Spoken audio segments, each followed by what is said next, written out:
Now, when I tell you that my mouth was agape when I first saw this, believe me, it was, because wow, I was literally scrolling on Instagram and then out of nowhere I saw this. Christian Horner leaves Red Bull Racing with immediate effect. The question is, why though? Because Christian Horner has been with Red Bull Racing for I think about 20 years, and during his tenure the team has won 8 drivers' championships, 4 from Max and another 4 from Sebastian Vettel, and they've won 6 Constructors championships too. So why would he leave so suddenly?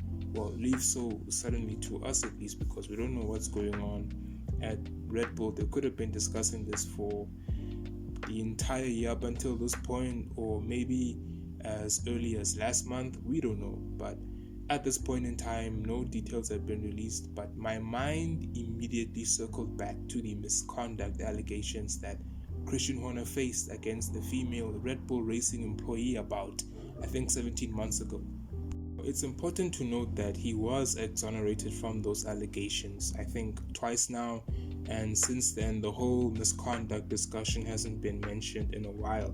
But such allegations don't die down that easily. They always find a way to come back in some way, some shape or form. But again, Red Bull Racing hasn't mentioned any specifics yet.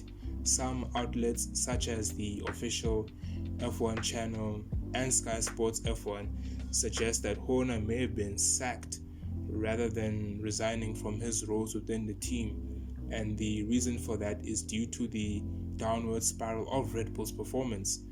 The recent departures of key F1 personnel such as Jonathan Wheatley, Red Bull sporting director, Adrian Newey, the mastermind behind pretty much every championship-winning Red Bull racing car since the early 2010s.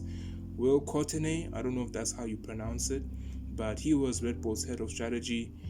Rob Marshall, chief engineering officer, and Lee Stevenson, who was Max Verstappen's chief mechanic, have also not helped Horner standing with the higher-ups in the organization.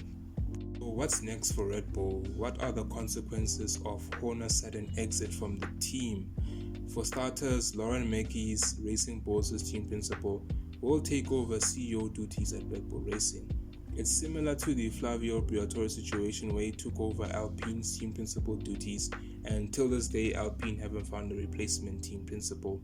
Also, Alan Parmain, Racing Bull's racing director, has been promoted to team principal of the team. I find the Lauren Mackey's part particularly interesting because it ties into Yuki Tsunoda's future at Red Bull. It's no secret that moving to Red Bull may have been Yuki's worst career decision yet. But if you didn't know, Lauren was one of the voices that pushed for Yuki to not go to Red Bull because of that cursed second seat. It's unfortunate that Yuki decided to go there anyway because his confidence and reputation have been tarnished. Because of that, a future in which he was going to be let go by Horner and Marco in favor of F2 driver Arvid Lindblad was definitely possible. Lauren Mackey's, who believes and is confident in Yuki's talent as an F1 driver, may be less inclined to let go of him so soon now that he is taking over the CEO duties of Red Bull Racing. Another consequence of Horner's exit is the possibility that Max may stay at Red Bull. Apart from a few disagreements here and there, Max has never openly said that he hates Horner, but his father, Jos Verstappen, has openly criticized Horner's leadership of the team a couple of times here and there. Now that he's gone, perhaps the rumors of Max leaving may settle down or further ramp up again, because there is the Red Bull Powertrains situation. The Red Bull Ford Powertrains deal was Horner's baby, but his departure makes the future of this deal uncertain, and that's something you don't want when new F1 regulations are going to be effect in 2026. So that may make Max feel uncertain about the future of the team. He may still stay for 2026, but going forward, it's going to be heavily dependent on how the team performs or where it stands amongst all of the other teams. As for Horner, well, what's going to happen to him? I reckon he might retire because he made his money and his mark in the sport There were talks of him potentially getting a spot at Ferrari as the team's new team principal. I sincerely hope that doesn't happen.